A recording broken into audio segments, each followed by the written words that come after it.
can there be like a duo, right? Like a monogamous couple that can build well? Abso-freaking-lutely. Abso-freaking-lutely. That just has to be like a combined effort, mission, and like you guys share that vision together. Absolutely.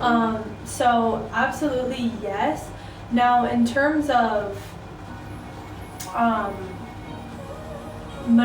it's not that monogamy, like it can't work completely. It's just like it honestly has to take a certain type of man and woman. Because I honestly believe polarity is a huge thing. Like you probably have heard about polarity and like the masculine and the feminine, right? And masculine and feminine energies. And I feel like a lot of people get lost in the sauce between the two. And like women are becoming masculine, like being masculine, and then men are being like feminine and stuff like that. So when people get into relationships, there's a lack of polarity, and I think that's why it doesn't last for people. This is just an opinion, by the way, but like that, as well as just people not communicating and not being mission-based. So I definitely think it can work. Now in terms of how great you can make it very, very, very great. But I'm just saying that there's also power in numbers, and that's why I was so about it with poly, because I was like, there's power in numbers, and there's power in collaboration, there's power in people coming together and being all looking towards the same mission. Like, there's power in that, right? Yeah. Some of the greatest companies have hundreds of thousands of people for a reason. So it's just that aspect. I know how important it is for building. So that's what I'm saying. What do you think about that? What do you think about what I said, or anything to add? Anything?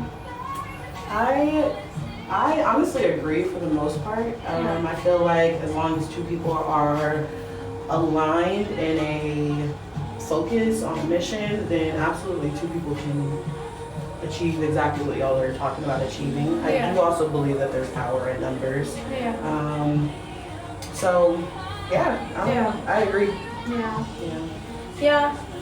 So let's see. Here, look up for me. Turn your head this way for me. Now, she also asked, if other women join, do you think they will respect and keep the trust that you guys built already with just you two? Well, they'll have to respect. Right, I'm like, because why else would they be there?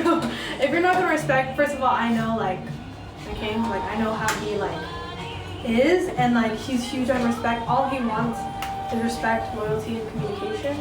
So in terms of us not respecting each other, that's just not gonna fly. You can disagree with somebody, and you can, maybe not have as good as chemistry, but to not respect somebody is not gonna do it. Like anywhere, absolutely. And if we're talking about teamwork and building, and it's just not gonna work. So true. We don't need that in our environment. So no, they're definitely gonna have to come in with respect.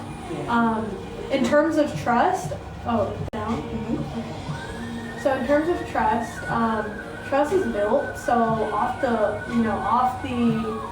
fly, no. I don't expect somebody to trust me 1,000%, but there is gonna be a level of deep trust already. Like, because we're already in a family and we're already building together, we're on the same path, we're gonna be investing together. So in terms of that, absolutely she's gonna have to have trust, but trust is also built, so. And developed, so. I feel like it would be silly for anybody to come in, or to try to come in that you guys are very clear about what your mission is. So I think if you're not on that page, leave people alone. No, like literally, like you're gonna have to have already a high level of trust, but obviously the trust is just gonna build. Then you communicate when the trust is lost, because that happens. So true. Are you guys gonna do a meet and greet? That's funny. Maybe in the future. Maybe in the.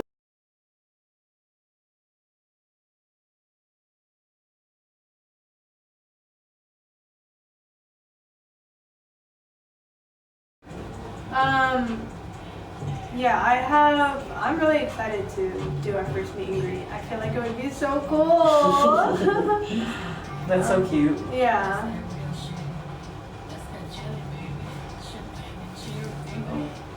Oh, my thumbprint.